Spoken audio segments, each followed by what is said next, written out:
नानाजी देशमुख भारतीय राजनीति और समाज सेवा में एक ऐसा नाम जिन्होंने राजनीति को सेवा का माध्यम माना और 60 वर्ष की आयु में ही सक्रिय राजनीति को छोड़कर ग्रामीण विकास और राष्ट्र निर्माण में खुद को समर्पित कर दिया। उनकी सोच और कार्यशैली उन्हें अन्य नेताओं से अलग बनाती है।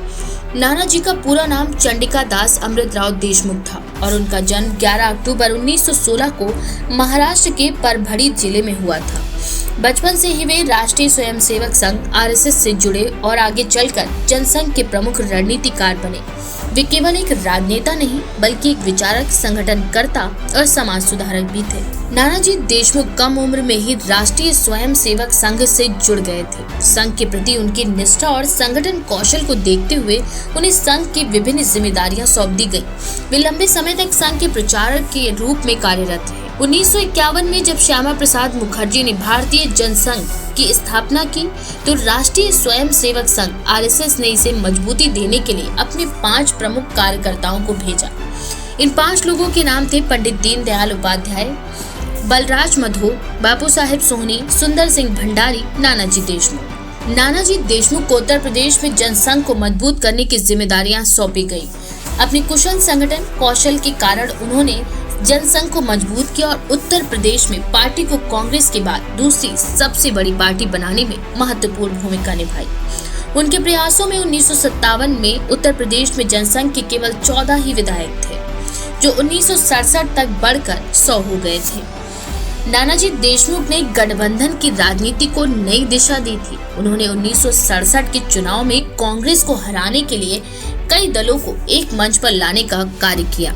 ये संयुक्त विधायक दल का गठन था जिसमें समाजवादी जनसंघ और अन्य गैर कांग्रेसी दल एक साथ आए।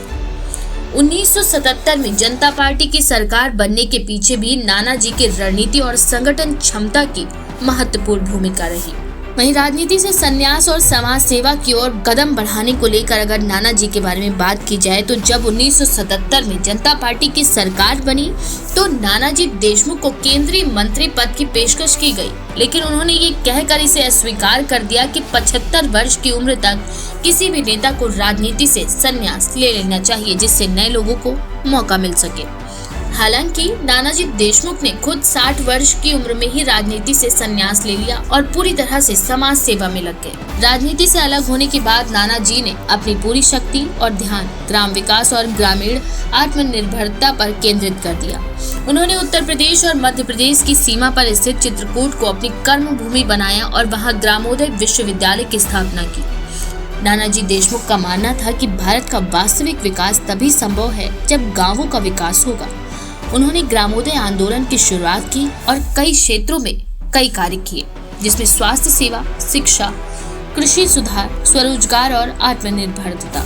इसमें सबसे पहले अगर बात करें स्वास्थ्य सेवा की तो उन्होंने गाँव में स्वास्थ्य सुविधाओं का विस्तार किया और लोगों को चिकित्सा सुविधा उपलब्ध करवाई। शिक्षा के स्तर पर उन्होंने ग्रामीण शिक्षा पर विशेष ध्यान दिया और कई विद्यालयों की स्थापना कराई। कृषि सुधार के तहत उन्होंने किसानों को आधुनिक कृषि तकनीक से जोड़ा और जैविक खेती को बढ़ावा दिया। साथ ही साथ गांव के लोगों को स्वरोजगार के लिए प्रेरित किया ताकि वे आत्मनिर्भर बन सकें। चित्रकूट ग्रामोदय विश्वविद्यालय इस बात का सजीव प्रमाण है कि नानाजी देशमुख ने ग्रामीण विकास के लिए कितनी दूरदर्शिता से कार्य किया। नानाजी देशमुख के योगदान को सम्मानित करते हुए भारत सरकार ने उन्हें 2019 में मरणोपरांत भारत रत्न से सम्मानित किया। नानाजी देशमुख ने 1972 में दीनदयाल शोध संस्थान DRI की स्थापना की, जो आज भी समाज सेवा और ग्राम विकास के क्षेत्र में कार्य कर रहा है। नानाजी देशमुख भारतीय राजनीति और समाज सेवा में एक अद्वितीय व्यक्तित्व थे। उन्होंने ये साबित किया कि राजनीति केवल सत्ता प्राप्त करने का साधन नहीं बल्कि देश और समाज की सेवा का माध्यम हो सकती है। उनकी सोच, उनके विचार और उनके कार्य आज भी समाज को प्रेरणा देते हैं। वे एक ऐसे नेता थे जिन्होंने सत्ता से दूर रहकर भी समाज पर गहरी छाप छोड़ी।